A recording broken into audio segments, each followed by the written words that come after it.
Now that all the movies have been released, I'm definitely not ready to say goodbye, and quite frankly, I'm never ever letting go of this franchise. So today we are ranking from the worst to the very best of the After film series in the franchise. Stay tuned.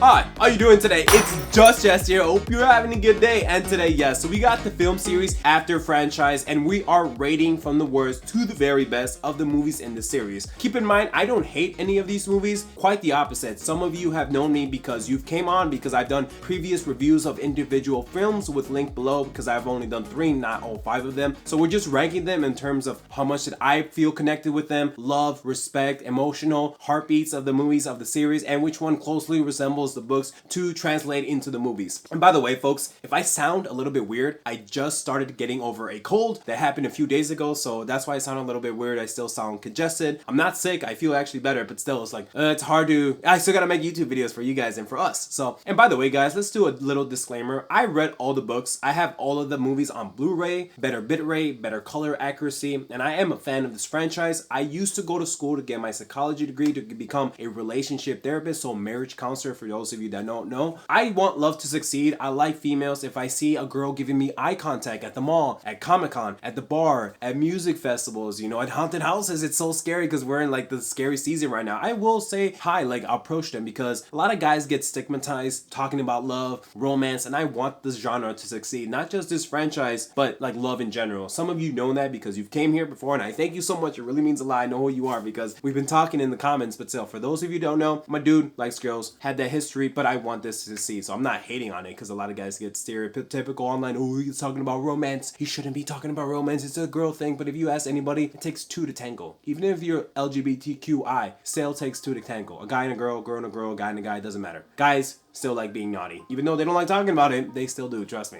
But anyway, before we get into the ranking system, I want to know, what is your ranking system? Which movies do you like the least? Which movies do you like the most? Rank them down 1 through 5 and just say why. And I will read it, I will comment, I will reply as much as I can. But so I want to know what connected you the most in terms of the movies. We'll probably do the books later on, but since all the movies had just been released, so we'll do that. So let me know what your thing is down in the comments below. I really want to know what everyone's like top 5 is because it's just my top 5, but still, everyone's connection is different. They grew up different, and things that were happening in your life during these movies releases were different than me. So I would love to know. Now let's get on with it. At number 5, we got the latest installment, After Everything 2020-23. And if you've seen my previous review, which I'll link below to the ones that I've done, you know that I was really disappointed for here. And it's ironic how the last one in the franchise is on the first one here for good reason. It's not the ending we wanted or we deserved. They literally could cut the last 20 minutes off from that movie and put it into After 4, which came out last year, like Landon's wedding. I don't mind the Natalie part, like I said in my review. I just wish they added 10 minutes, 15 minutes, or 30 minutes more of Tessa, and it felt like they shortchanged your main beautiful actress lead. Like, yes, it sucks because we've been fans for 5 years, reading the books,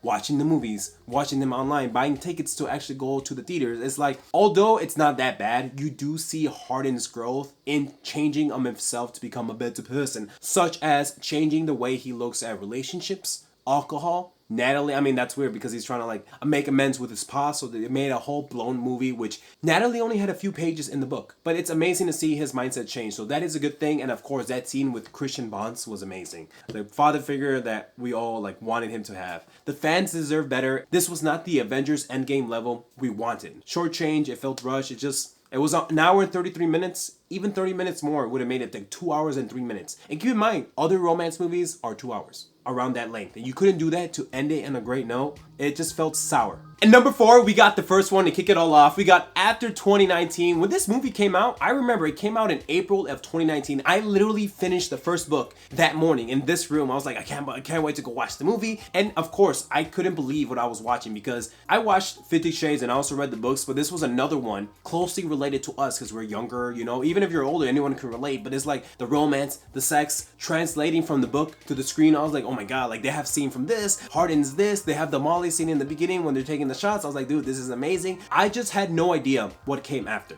When 2019 came out, you gotta remember, a lot of these sequels, books translating into movies, they don't get greenlit for sequels. I knew there was more books in the franchise. I just didn't want to get my hopes up. And little do we know that we got the whole franchise and one, which is the poster child, which is After Everything. And don't get me wrong, I don't hate going forward now. I just didn't know what it comes after. I'm the type of guy that likes sequels. The reason why is because it goes deeper into the connections of the relationships. I'm the type of dude that likes Avengers 2 or Avengers 3 because literally you see them progress as their characters move on. I like the starting thing, but I like later stages more. So this is just to me because I felt a little bit different towards like the later installments. So it's not a bad film. As a matter of fact, now we're starting into the good ones. And let's be honest, that classroom scene with the Pride and Prejudice, Elizabeth Bennet needs to chill. Pride and Prejudice, it's like a love story without the toxicity, without the screaming. This is like the first beginnings of like their romance. This is like the most happiest, especially that towel scene where she first meets him with The Great Gatsby. It's a good book. I hate to spoil it, but it was all a dream. And you get that thematic sound like, I think that it was the most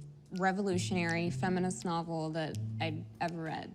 you get that snapping feeling, and it's like bickering back and forth, like, oh, I like you, but I hate you, so we're gonna talk about it in school. And dude, that was amazing. I probably saw that scene, particularly on YouTube, like at least like 10 times. I was like, oh my god. And of course, who can ever forget the promo materials, the trailers, when Hardin was like, I think you owe me a dare. I was like, dude, that's amazing. As a dude that likes girls, I can appreciate other men like taking the time to like be confident. I was like, dude, this guy's cool. He's good looking. He's confident. I was like, yeah, his charisma is on point. I think you owe me there. And some other girls were laughing. They're like, oh my god. And it was so cool. And during that time in 2019, I still remember. And of course, Tessa's mom is always a nice touch. They're really close in the book. I love that translating into the big screen in terms of the movies. All right, so now we got the middle of the road. We got three. We got After Every Happy. This is the first time we get to see Hardin and Tessa not together or separated, but still close in terms of vicinity and like such as Landon's apartment and Tessa's new job in New York. This is the first time where we get the 5-month time gap that they're not together. Of course, it's like literally 30 seconds in the movie, like they're not like together, but in the book, of course, it delves deeper into that. But I feel like I liked it more because it sets up bits and crumbs for the best ending that, of course, if you've seen in the books, that, you know, of course, spoilers right now is that they have kids, Audrey and Emery, they grew up, they have kids. It's amazing. So it's like, it sets up for that future installments of the sequels. It's also a movie where they actually start working on themselves. Hardin goes to, what's that thing called? AA meetings. Tessa's finding a new job. She's translating for the first time. They have no plan. They're together, but not together. I mean, they're kind of around. I also love the scenery of New York where they're walking in the cold. Tessa looks amazing in those bangs, even though a lot of people were like, oh my god, she doesn't look good. I thought she looked good. I also love that she's a waitress. I am a waiter right now while YouTube is going to be my career in the future.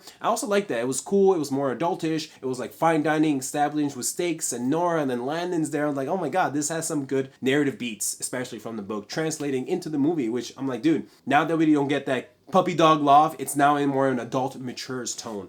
But also in the book, of course, she tried dating Robert. Of course, it's difficult because in the book it's something said where it's hard to date someone when your heart is for somebody else. Some highlights of this, of course, I mean, not highlights, but the thing that people remember the most is Hardin burning down his old house because, oh my god, like the big reveal of, you know, who his father was. And of course, unfortunately, Tessa's father dying. But still, the New York is what I really like. I'm like, dude, this is amazing. This is almost like Seattle, but a little bit different. It's more adult, you know what I mean? Like more adult. Now, like little kids, I mean, they're still little kids, but still like more adult, like real life, you know, like now it's time to really slow down and settle down. All right, we got number 2, guys. Number 2, we got After We Collided. This movie does what any good sequel does. It's darker, it's richer, it's sexier, it's toxier. It also expands Hardin and Tessa's relationship by bringing in new characters for new dynamics and changing the outcourse of their relationships, such as Trevor, Trish, and Kent, but also deepening the connections of the relationships that Hardin and Tessa has. With that being said, you also get the amazing end sequence with Molly, so it's the best of both worlds because Hardin and Tessa's relationship in the second movie are starting to come from college, but also real life. You get that bits and crumbs because, oh, she has a new publishing with Bonds, you know, like she has the internship. And Hardin's starting to become one of his own as well. So it's a best of both worlds kind of because you get that, you still get that college party, you know, toxicity, romance life, but you also still get like the adult stuff and plus Molly in it. Who doesn't love Molly? Ina as Molly. I was just like,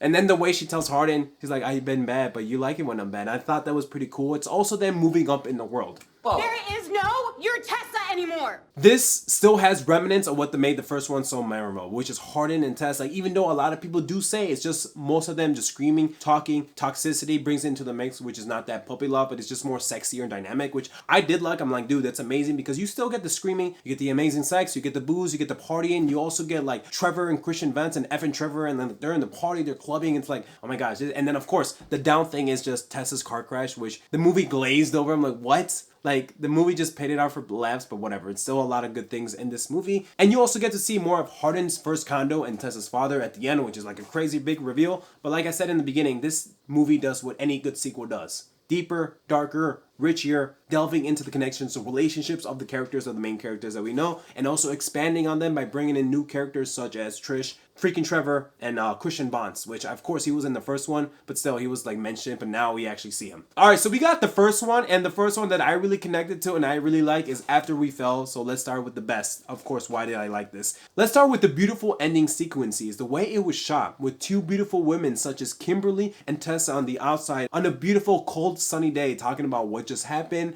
And then we also have Hardin and Christian in a fancy hotel in the bar. You know, it looks so beautiful. The way the shot was executed, I thought it was amazing because they're getting drinks, the men and the girls are talking on the outside in the cold sunny day. Also, we get the big reveal of Hardin's true father. I mean, yeah, it was hinted in the books, but it's like Hardin's true father is Christian Vance. And you also get that amazing soundtrack by the song by Frey, which is, I think it's like Never Let Me Go or Never Say Never or Never Let Me Go. And both of them are just walking outside where Tessa's like, Kimberly's like, Hardin's is Christian's son. And Tessa's like, no, we gotta go. And they walk in the middle and it just says to be continued. The way the scene was shot was beautifully. The music, the way that the men are inside the bar because Hardin's an alcoholic. And then Kimberly and Tessa are outside just talking and they come in the middle. I thought that was beautiful. I was like, dude, that just made it perfect because the way the soundtracks, the way the shot was executed was amazing. I was like, dude, this is, and it happens in the book, but the way to see it in the theater, I was like, dude, oh my God, this is amazing. Overall, the tone, the feeling, and the theme of the movie feels different with the color schemes, and the scene compositions feels a little bit different, maybe because it's a different director, Castiel London, which she also directed Ever Happy, and rumors say she also directed After Everything, which is the last installment, but that's just rumors for now. A lot of people are like, oh, it's somebody else or trying to cover it up. Pain. Lately, I've become very well acquainted with it. The type that comes when you've been hurt repeatedly by the same person. But this is also the first time they get long distance relationship. Yeah, it's the first time, like, they're still together, but it's just long distance. Hardin's trying to fight. But still, I still liked it because it also gave us reminiscence of the first film because they go on a nice date and the walk in the park. And I thought it was pretty cool. It still had some happy moments. Of course, they're still screaming, you know. And we also have that amazing screaming shot where Tessa's like, you don't get to choose who I have as friends. And then Hardin's like, they don't want to be your freaking friends, Tessa. And I was like, wow, dude, like this is, now we're getting to the point of toxicity, romance, sexy. And of course, Tessa's single dance scene in the club with Lara Lawson's song, Love Me Harder, was amazing. I love club, I love techno, I love neon. So to me, this movie just really felt close to me. I was like, dude, this is amazing because they're at a later stage in their relationship, but it's also still sexy and toxic and romance and things are happening around them. And Christian Vance is there and Kimberly is there. And it's like, oh, wow, like this is beautiful. Also, we get the introduction of Robert. And of course, that changes Hardin's with his jealousy, his dreams. I mean, yeah, in the book, Trevor was there, but he's not in this movie. But still, like, dude, this is awesome. Like, the way this movie was shot, especially the ending, because you just felt so happy. Like, oh my God, they're still together. And it's, like, lovey-dovey. Of course, let's be honest. That hot tub scene was steamy. It was sexy. It was erotic as well as the gym scene. I was like, this is pretty cool. They're watching the mirror. I'm like, yeah, you still get amazing scenes like that. But also, Tessa's father is in this one. You see Hardin and Tessa's father is, like, getting drinks. They're getting together. So, I really like this one in terms of, like, the overall themes. And keep in mind, I like all of them. I mean, the last one was like, I don't know about the last one, but I'll do one more video explaining what the whole franchise means to me. If you made it this far, I just want to say I really appreciate you. Maybe consider hitting that like button and turning on notifications so you never miss a video. And with that, take care. Bye.